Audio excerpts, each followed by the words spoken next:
What's up, fellas? I know some of y'all see me for the first time. Just wanted to get a quick message out this morning about the challenge we're playing in here.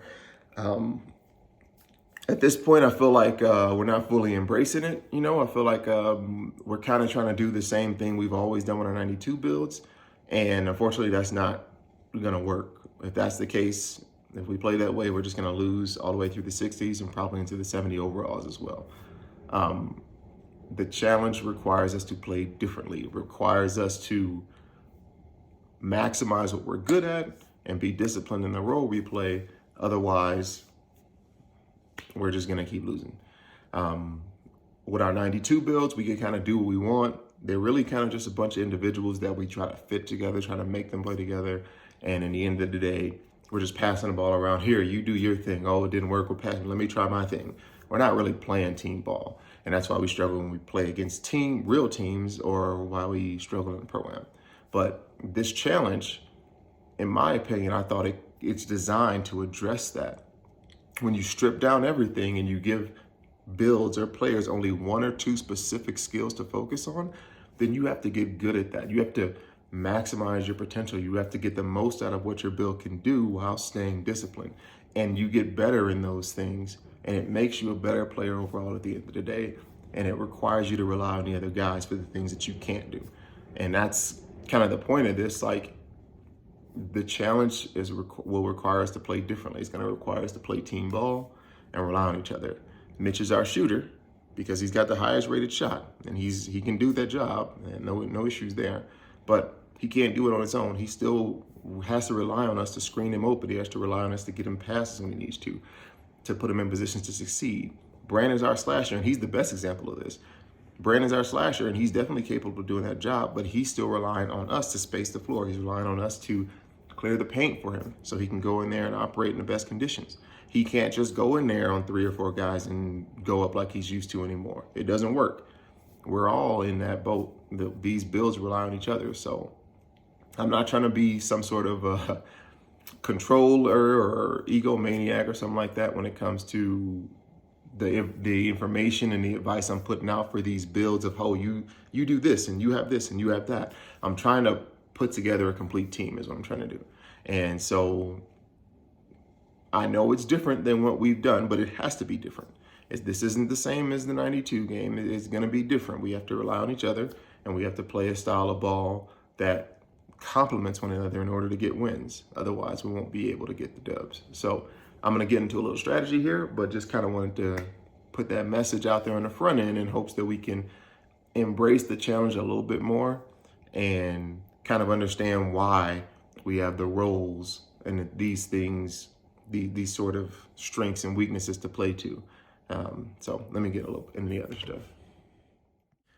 All right, so as you guys have heard me say already, when we step on that court, I mean, we're the underdogs. We don't have the best builds. We don't have the best badges, best animations, none of that.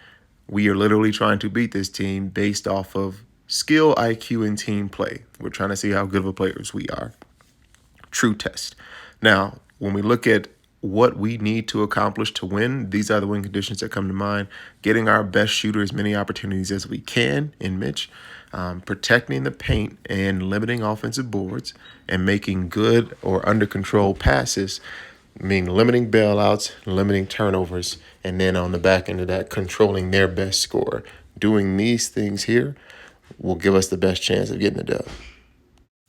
All right, so here's a quick look at our typical half-court offense. Josh will be bringing the ball down. Mitch will be in one corner, Ray in the other. I will be on Mitch's elbow, Brandon on Ray's elbow.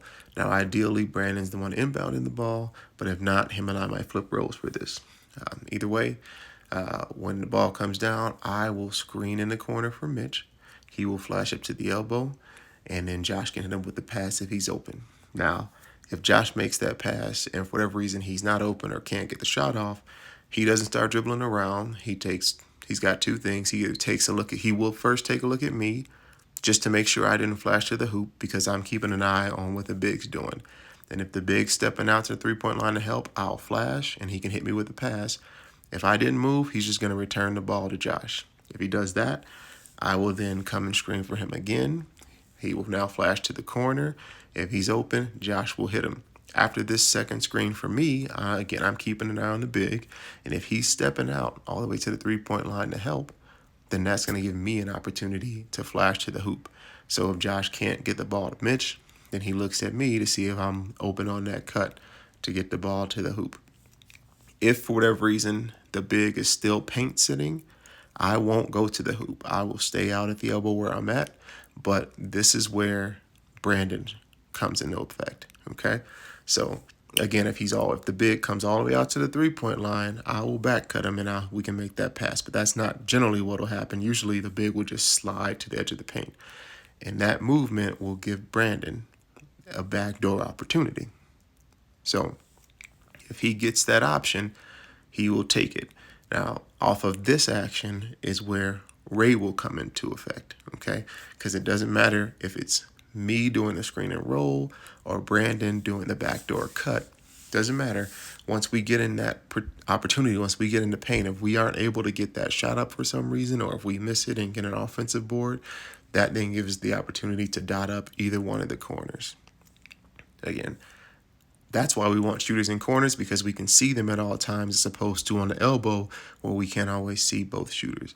But if that's the case, then that'll work. So again, doesn't matter who's cutting. If the big steps out, that's going to give Brandon the opportunity to get to the hoop. And then if he doesn't have that shot or whatever, he can dot up the corner, which in this situation looks like Ray. Now, if there's a good rotation or whatever, or something happens and Ray can't get that shot off, again, it doesn't matter who's cutting. What we want Josh to do is to fill in the elbow for whoever cut to the basket, whether it was me or Brandon. And that way, if that ball goes to that corner and they can't get that shot off, then Josh is at the elbow for the shot. And that's what our offense is going to look like most times.